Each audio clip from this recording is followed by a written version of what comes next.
Claudine, il nuovo locale alla moda, nato a Cormons, dove la tradizione, il servizio e la qualità si fonde in un unico progetto, Claudine. In via Friuli, incastonato lungo il viale d'accesso alla capitale del Collio, aperto dal mercoledì al lunedì, il martedì si riposa dalle 7 alle 14 e dalle 17 alle 23. Claudine, locale per palati fini e buongustai, dove si mangia, si beve e si respira Bird, Collio e Quay. Sono Claudia Azzano, la titolare, e vi aspetto per le mie specialità. Cosa aspettate? Claudine, food, wine, music e sei in pole position.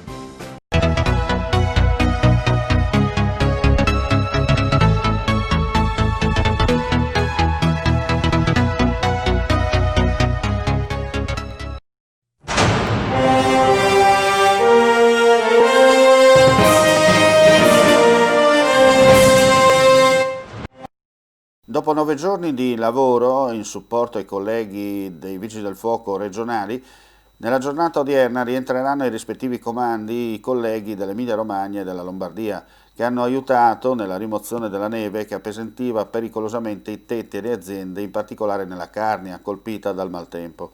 Restano ancora pochissimi gli interventi da smaltire.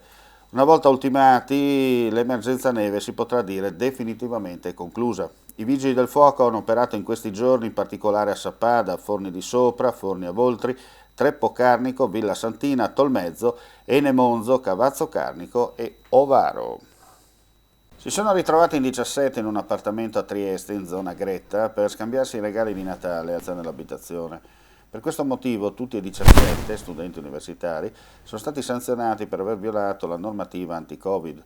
A chiamare i carabinieri sono stati i vicini di casa, infastiditi dai rumori che provenivano dall'appartamento.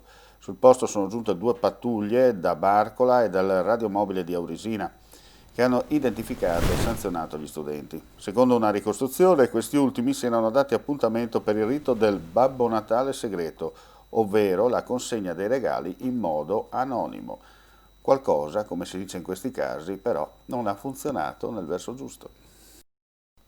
Guidava un'auto pur non avendo la patente di guida, ma nella giornata di ieri è stato individuato e fermato a Trieste dalla polizia locale. Si tratta di un giovane pluripregiudicato triestino per reati inerenti a stupefacenti, contro il patrimonio e contro la persona. È stato il personale in borghese del nucleo di polizia giudiziaria della locale, grazie a una segnalazione giunta alla sala operativa e al monitoraggio attraverso anche i social media, a intercettarlo. Seguito a vista, nel frattempo aveva richiesto l'ausilio di una pattuglia per effettuare il fermo del veicolo in sicurezza.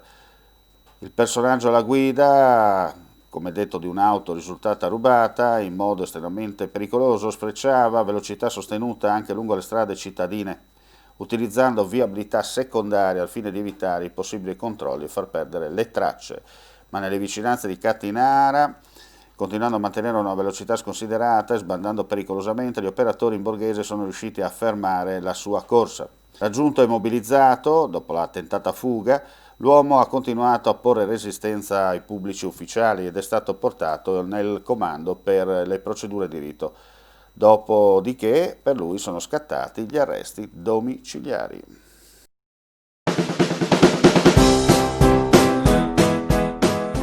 Claudine, nuovo locale alla moda, nato a Cormons, dove la tradizione, il servizio e la qualità si fonde in un unico progetto, Claudine.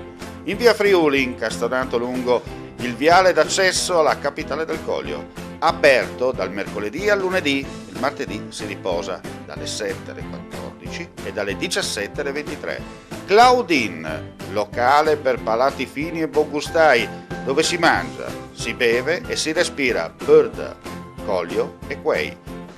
Sono Claudia Azzano, la titolare, e vi aspetto per le mie specialità. Cosa aspettate? Claudine, food, wine, music e sei in pole position.